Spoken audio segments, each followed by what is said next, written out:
Governor, thank you very much for taking the time. Happy New Year to you, most importantly. What are some of your priorities for legislative 2026? Well, since I got elected, I've been focused on lowering costs for Arizonans. It should be no surprise that that's going to be a highlight of what we focus on this year. And I am really encouraged to hear legislative Republicans saying that that's a priority for them as well. Hopeful going into the session that we're going to present some proposals that we can all agree on and find common ground and reduce some costs for Arizonans. I know at the center of your affordability is your middle class tax cuts package. Tell me about that.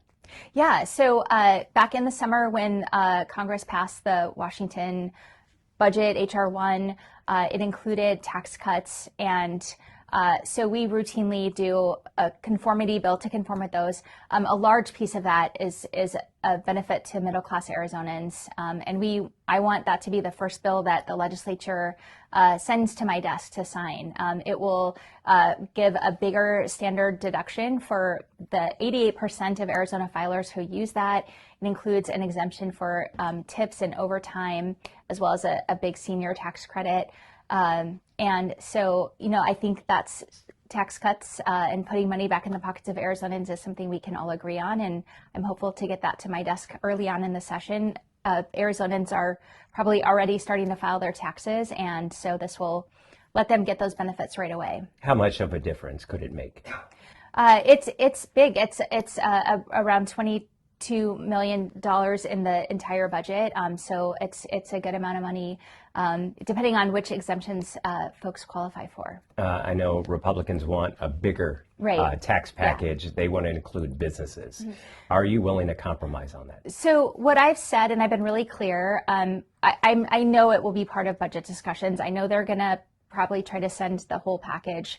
The H.R. 1 did include some cuts for billionaires and corporations. We can talk about those in the budget. It's a big price tag. We're facing a constrained budget year, and so we need to look at how we're going to pay for that in the budget. So would you be willing to compromise, or is that something you sit down with and go line by line with them? I mean, that's how we'll do budget negotiations for sure. I mean, there's a lot of back and forth on line by line. So I know that those discussions on those other tax cuts will be part of that. You had some success in reaching across the aisle last year on the budget specifically and with some water issues.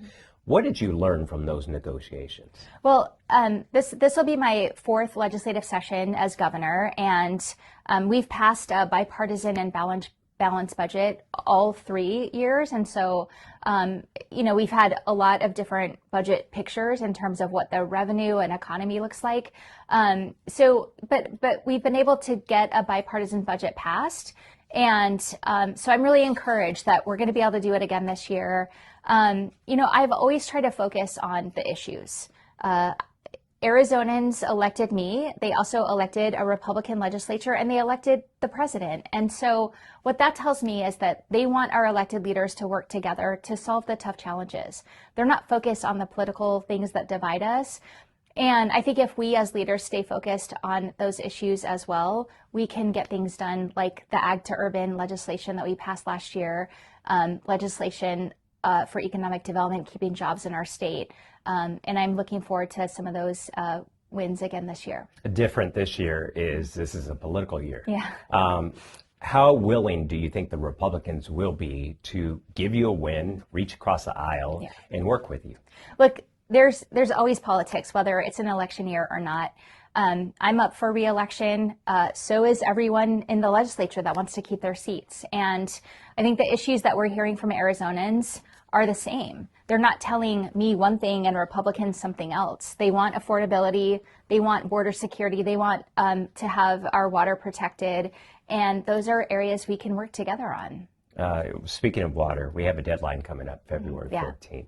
How instrumental are you in working with those people to make sure that we get what's afforded to Arizona? Yeah, so Colorado River is a top priority this year, and I'm at the table fighting for Arizona's interests in the Colorado River.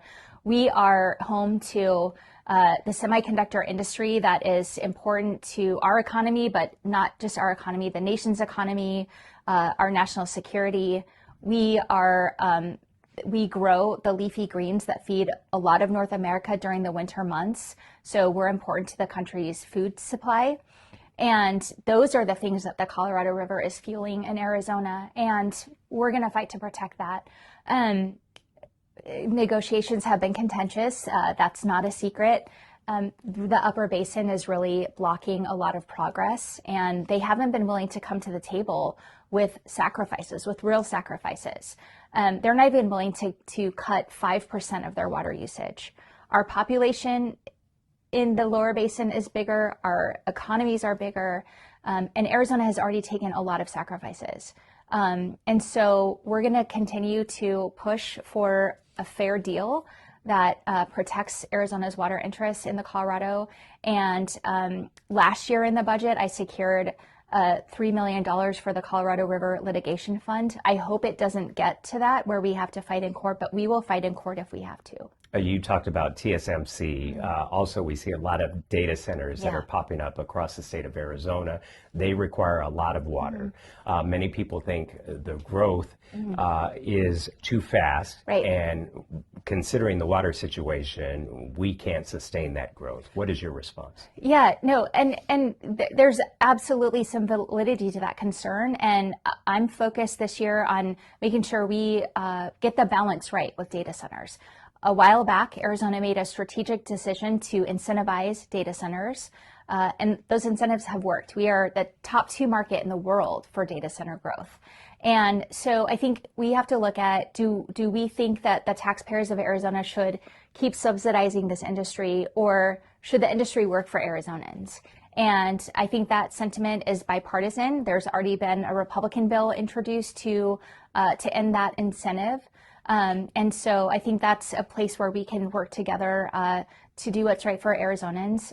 But I'm also going to propose a data center water usage fee, which, you know, as a homeowner, you're paying about a penny a gallon on the water that you use, and these companies should be as well.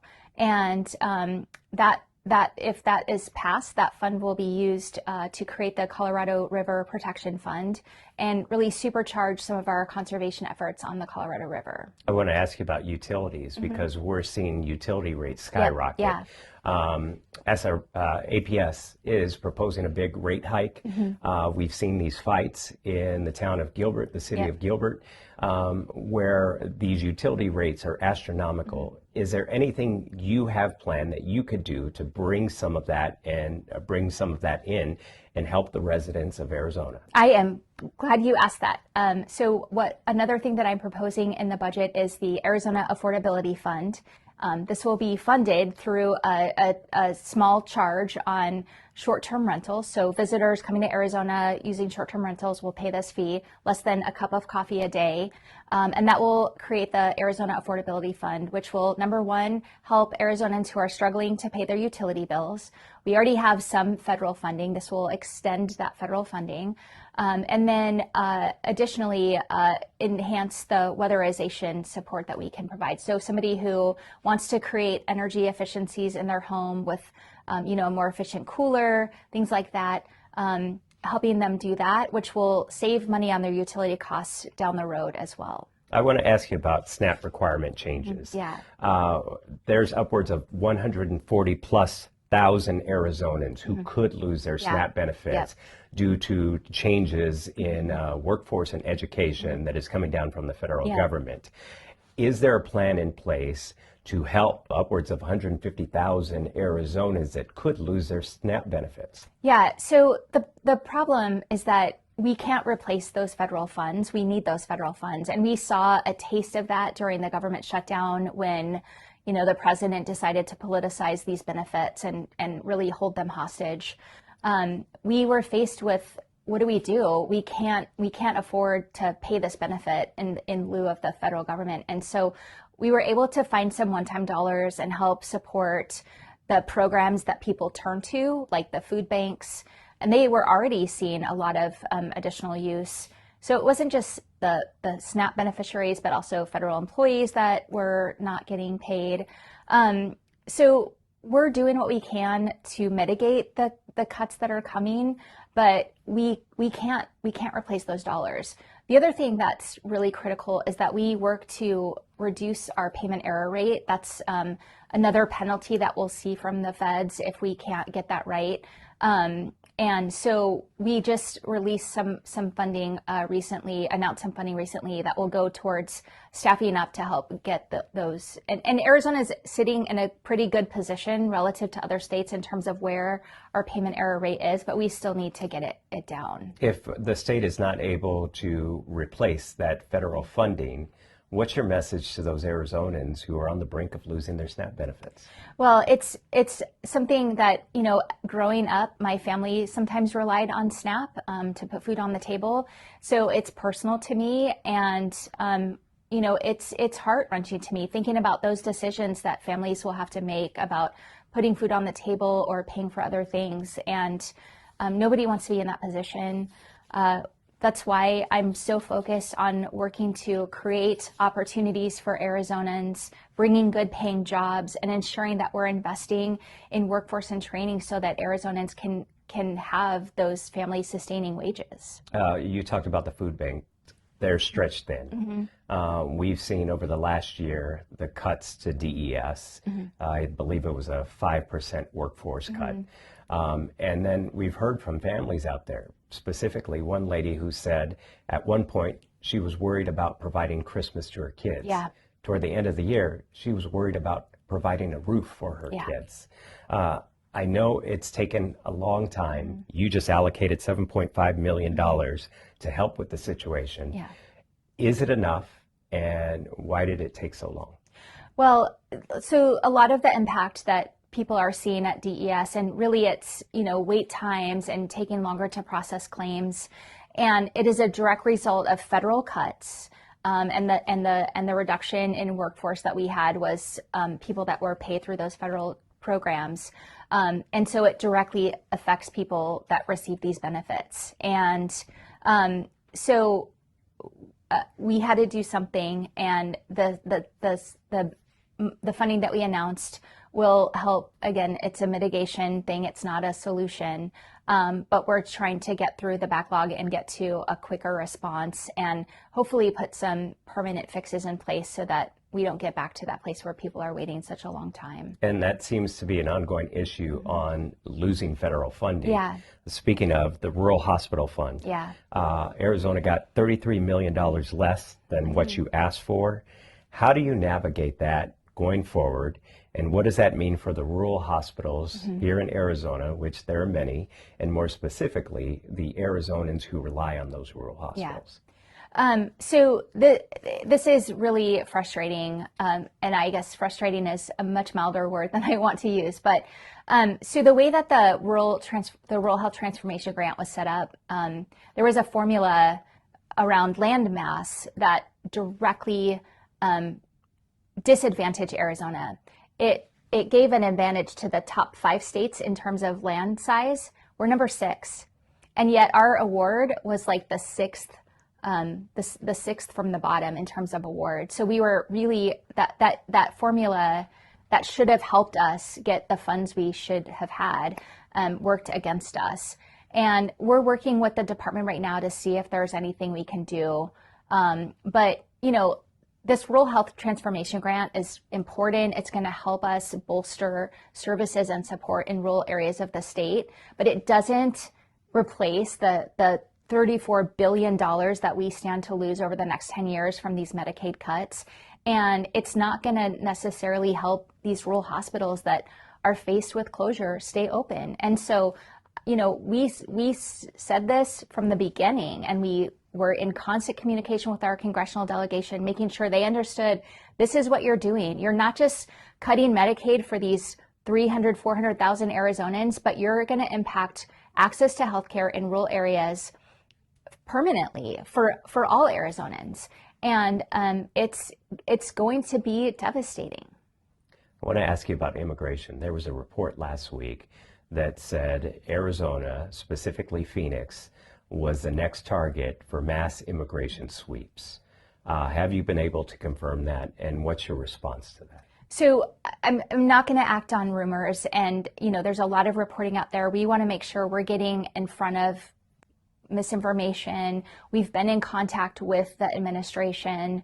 We can't confirm anything, but if there is something to report that we know about, we will make sure that we're getting that information out there so that people have the right information. Certainly, it's a concern. We've seen where escalations have made communities less safe, not more safe, and pointing to the terrible tragedy in Minnesota yesterday as an example. We don't want that to happen here, and so we are certainly talking with the administration and doing everything we can to confirm, what is happening, and there's nothing new to confirm right now. Are they communicating with you? Yes. And specifically about yesterday, what happened in Minneapolis, did you see that video, and what's your response to what happened, how it transpired? It's devastating. This is a community that's already been reeling with some really big issues, and I'm sure it's devastating for the folks who are there. I'm a mom, some kids lost their mom yesterday. And I hope that there is a full investigation, and it sounds like that investigation is being impeded right now, and that investigation needs to be allowed to happen. You brought up children. I don't know if you're familiar, but ABC15 is running an investigation, DCS state of failure. We follow this very closely. There were 3 young children with connections to DCS over the last year who passed away. What is your response to that, and what needs to be done on a state level to fix these ongoing problems? And specifically, they haven't been under your watch. They've gone on for more than a decade. Yeah. I mean, it is devastating. And as the chief executive of the state, I take our responsibility to protect the most vulnerable Arizonans very seriously. And I know that Director Patak does as well. She launched a deep dive into what did or didn't go wrong in these situations, particularly the Emily Pike death. And, certainly found places where the system can improve. And right now, DCS is in the process of making some of those improvements. This is an agency that has been embattled for a long time. They're often in the political crosshairs, and they have a really hard job. And so, I'm focused on how we support the agency to do their job and protect the most vulnerable Arizonans. I think that there's some legislative fixes that can happen that the director is working with legislators to introduce. I don't have the details of those right now, but we've got to do better, and I know that's a priority for the director as well. With your background in social work, does it hit pretty close to home for you? It does. I mean, I worked at a domestic violence agency and saw how many times the system failed families that were in that situation. And I was in the legislature when we created DCS. It was really important to make sure that we were finding the right balance between keeping families together, keeping kids safe. And it's an agency that there's always competing priorities from the legislature for, and we have the job of balancing that and also doing it with limited resources. Going into this legislative session and on the way out, what would be considered a successful year for you? Well, we have to pass a balanced budget, and that's really our most important responsibility. So, I'm hopeful that we can do what we did in the last 3 years and get that done.